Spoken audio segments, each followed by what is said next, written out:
BBMP news 9ಗೆ ಸ್ವಾಗತ.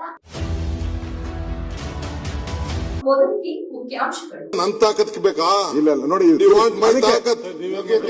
ನನ್ನ ಯೋಗ್ಯತೆ, ನನ್ನ ದಮ್ಮು, ನನ್ನ ಯೋಗ್ಯತೆ, ನನ್ನ ದಮ್ಮು, ನನ್ನ ತಾಕತ್ತು. ನಾವು ಕೂಡ ಪಾಸಿಟಿವ್ ಆಗಿ ಮಾತಾಡಿದ್ದೀನಿ. ದಯವಿಟ್ಟು ಬಿಟ್ಬಿಡಿ.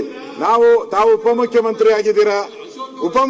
ತಾಳಪ್ಪ ಗೌಡ, ಒಂದ್ ನಿಮಿಷ ಗೌಡ, ಉಪಮುಖ್ಯಮಂತ್ರಿಗಳಾಗಿದ್ದೀರಾ. ತಾವು ಉಪಮುಖ್ಯಮಂತ್ರಿಗಳಾಗಿದ್ದೀರಾ. ಒಳ್ಳೆ ನಿಮ್ಗೆ ನಾಳೆ ಒಳ್ಳೆ ಪತ್ರಿಕೆಯಲ್ಲೂ ಬರ್ಬೇಕಲ್ಲ, ಬರೀ ಇದೇ ಬರ್ಬೇಕಾ ಪತ್ರಿಕೆಯಲ್ಲಿ? ಯೋಚನೆ ಮಾಡಿ, ನೀವು ಯೋಚನೆ ಮಾಡಿ. ಇಷ್ಟೆಲ್ಲ ನೀವು ಓದ್ಕೊಂಡು ಬಂದು ನಮ್ ಸುನೀಲ್ ಆಚೆ ಬಂದು ಹೇಳ್ದ.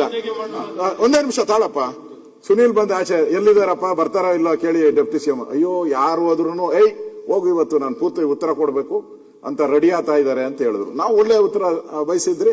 ಆ ತರ ಬೆಂಗಳೂರಿಗೆ ಒಂದು ವಿಷನ್ ಕೊಟ್ಟಿದ್ದಾರೆ. ಇಲ್ಲಿ ಇದ್ಯಾವುದೋ ಒಂದು ವಿಚಾರಕ್ಕೋಸ್ಕರ ಇದಾಗದ್ ಬೇಡ. ದಯವಿಟ್ಟು ನಾನು ತಮ್ಮಲ್ಲಿ ವಿನಂತಿ ಮಾಡ್ತೀನಿ, ಅಧ್ಯಕ್ಷರೇ, ಇದನ್ನ ಇಲ್ಲಿಗೆ ಕ್ಲೋಸ್ ಮಾಡಿ. ಅವ್ರದ್ದೇನ ಮನವಿ ಇದ್ರೆ ತಾವ್ ಯಾರನ್ನ ಕರೆಸಿ ಸಂಬಂಧಪಟ್ಟವ್ರನ್ನ ಅವ್ರಿಗೆ ಹೇಳಿ ಅಷ್ಟೇ. ಇಲ್ಲಿಗೆ ಮುಗಿಸಿ. ಏನೇನಾಗಿದೆಯೋ ಇಲ್ಲಿ ಯಾರ್ಯಾರು ಅಲ್ಲಿ ಬೆಂಗಳೂರು ಬಿಟ್ಟು ಏನೇನು ಮಾತಾಡಿದಾರೋ ಎಲ್ಲನೂ ಕಡತದಿಂದ ದಯವಿಟ್ಟು ಆ ಪೀಠದಿಂದ ಆದೇಶ ಮಾಡಿ ಅಲ್ಲಿ ಮುಗಿಯುತ್ತೆ. ನಾಳೆ ಯಾವುದನ್ನು ಕೂಡ ಪತ್ರಿಕೆಯಲ್ಲೂ ಕೂಡ ಬರಲ್ಲ, ಪತ್ರಿಕೆಯಲ್ಲೂ ಬರಲ್ಲ.